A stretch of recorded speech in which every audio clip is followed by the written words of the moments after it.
नमस्कार मित्रांनो, मन धागा धागा जोडते नवा या 17 जुलैच्या भागामध्ये आपण पाहणार आहोत की मालती ही अंशुमन विरुद्ध साक्ष देत असते की लेकीसाठी आम्ही जे नाही ते केले आणि आमचं काळीसुद्धा काढून दिलं असतं, पण आम्ही ह्या माणसाला आमचं दुकानसुद्धा विकून पैसे दिले। माझ्या मुलाच्या जे करिअरसाठी जे काही पैसे आम्ही ठेवले होते ते पैसेसुद्धा आम्ही आमच्या लेकीच्या सुखासाठी या माणसाला दिले, कारण आमची लेक सुखात राहावी म्हणून। आणि तोच माणूस माझ्या मुलीच्या जीवावर उठत असेल तर कशाला हा संसार। जज साहेब, तुम्ही या हैवानाला खरंच चांगली पापाची शिक्षा द्या। म्हणून मालती खूप ही रडून अंशुमनला त्याच्या पापाचे ही जे काही शब्द आहे ते सांगत असते। आणि जज साहेब, तुम्ही माझ्या आनंदीला या हैवानापासून मुक्त करा, कारण या हैवानाने माझ्या आनंदीला खूप त्रास दिलेला आहे। या माणसाने फक्त माझ्या मुलीला लग्नाचे कोणतेही सुख दिले नाही, फक्त मानसिक छळ केला।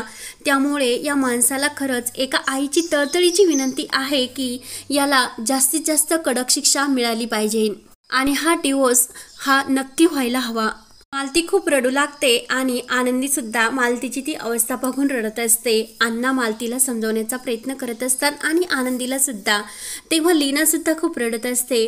तर ॲडव्होकेट शेलार आहे, यांना आता काय प्रश्न विचारावे हे काही समजत नसतात, म्हणून ते खाली येऊन बसतात। तर लगेच जे काही जज असतात ते गायत्रीला म्हणतात की ॲडव्होकेट गायत्री, तुम्हाला काही मालतीला प्रश्न विचारायचे आहे का? तर लगेच गायत्री म्हणते की नाही। तर मालती आपल्या जागेवर जाऊन बसते आणि आनंदीला मिठी मारते। तर गायत्री पुढे म्हणते की जज साहेब, मला अंशुमन सुर्वे यांना काही प्रश्न विचारायचे। तेव्हा अंशुमन हा खूप घाबरलेला असतो आणि तो इतका घाबरलेला असतो, थरथर कापत तो येऊन उभा राहतो। तर गायत्री ही अंशुमनला विचारते की अंशुमन सुर्वे, तुम्ही म्हणता की तुमची बायको खोटं बोलली, मग खोटं काय बोलली आणि का असे केले ते तुम्ही प्लीज जज साहेबांसमोर कबूल करा। लगेच अंशुमन म्हणतो की खरे हेच आहे की आम्ही सुखाचा संसार करत होतो। तर लगेच गायत्री म्हणते की तुम्ही सुखाचा संसार करत होते, मग सुखी संसार होण्यासाठी काय लागतं की 4 भिंती, डोक्यावर छप्पर। तर मग तुम्ही आनंदीच्या वडिलांकडून का पैसे घेतले आणि तुम्ही घर विकत घेण्यासाठी पैसे आनंदीच्या वडिलांकडून घेतले, मग ते पैसे गेले कुठे? अंशुमन म्हणतो की हो, मी तिला रस्त्यावर ठेवले नव्हते, माझं भाड्याचं घर होते।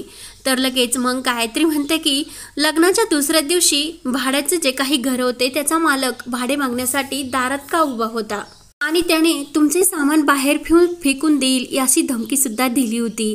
तर आनंदीने त्याच्यापुढे हात जोडून तुम्ही असे काही करू नका, हे खरे आहे का? तर लगेच अंशुमन म्हणतो की हे खरे आहे। तर गायत्री पुढे म्हणते की आनंदीने त्या मालकापुढे हात जोडले आणि तुम्ही तिच्यावर काय आरोप केले की तू फक्त त्यांच्यापुढे हात जोडले की आणखीन काही घाणेरडे केले का? तर खरे हा आहे असे बोलून जातो। तर लगेच गायत्री ही म्हणते की मग तुम्ही असे का वागलात? तर लगेच अंशुमन म्हणतो की जेव्हा माणसाची नोकरी जाते तर टेन्शनमध्ये असे वागू शकतो।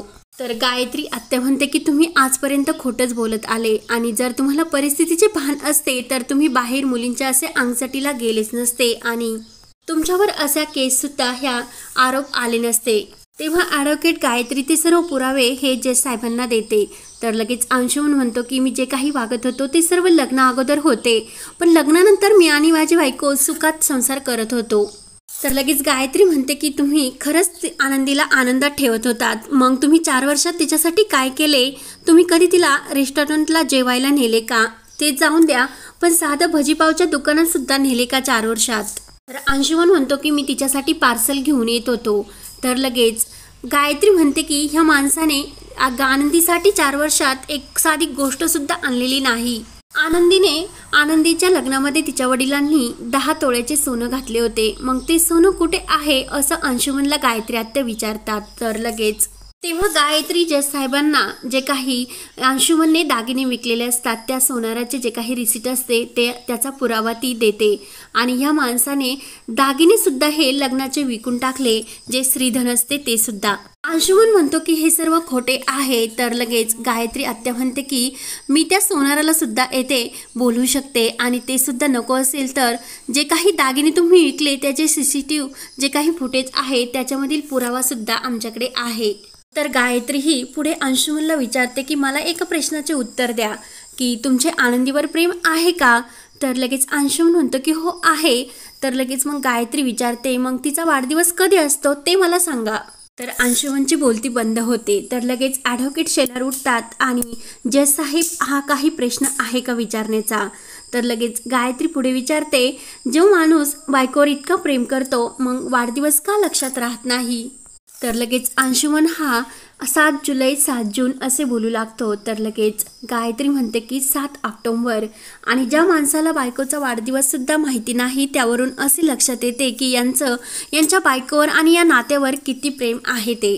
तेव्हा गायत्री पुढचा प्रश्न विचारते की तुमची बायको जेव्हा प्रेग्नेंट होती तेव्हा तुम्ही तिच्याबरोबर काय केले.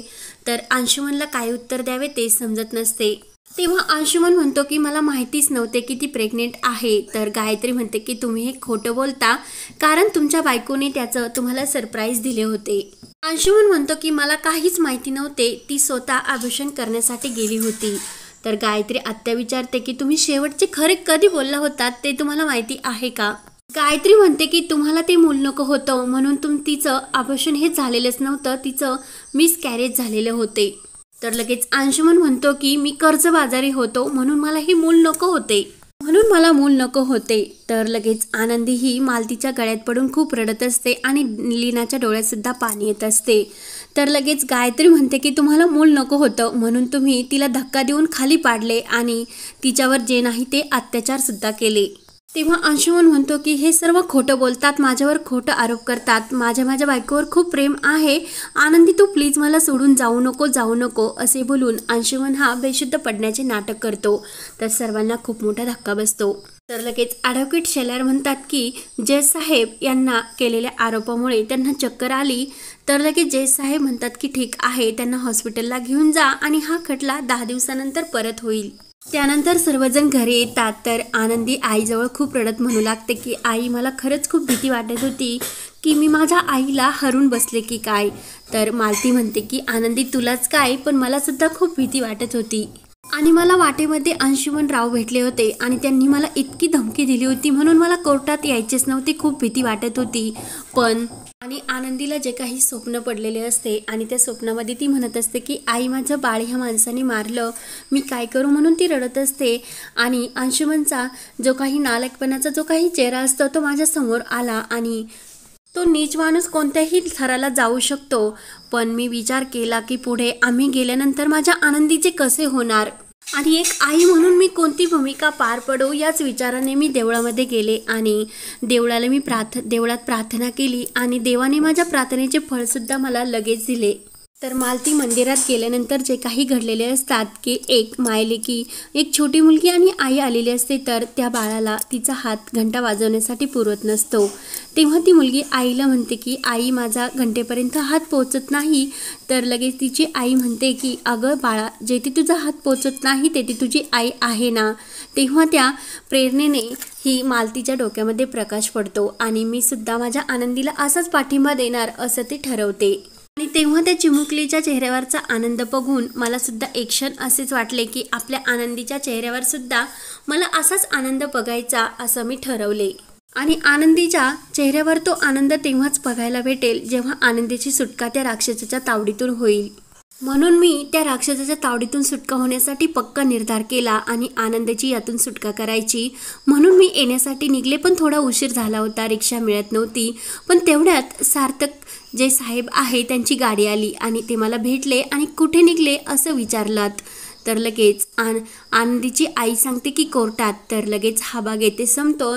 तर पुढील भागामध्ये आनंदी ही कोर्टात आहे. तर आनंदी ही आज कामावर का आली नाही असे सार्थक विचारतो. तर लगेच आनंदीची आई म्हणते की आनंदी आज कामावर आली नाही म्हणून त्याचे परिणाम हे होणार नाही ना तिच्या कामावर. त्यानंतर इकडे आनंदी ही ऑफिसला आलेली असते. तर रेश्मा तिला काय उत्तर देणार आणि काय बोलणार, तर आनंदी तिच्या प्रश्नाला काय उत्तर देणार हे पाहण्यासाठी आपल्या चॅनलला नक्की सबस्क्राईब करत राहा. धन्यवाद.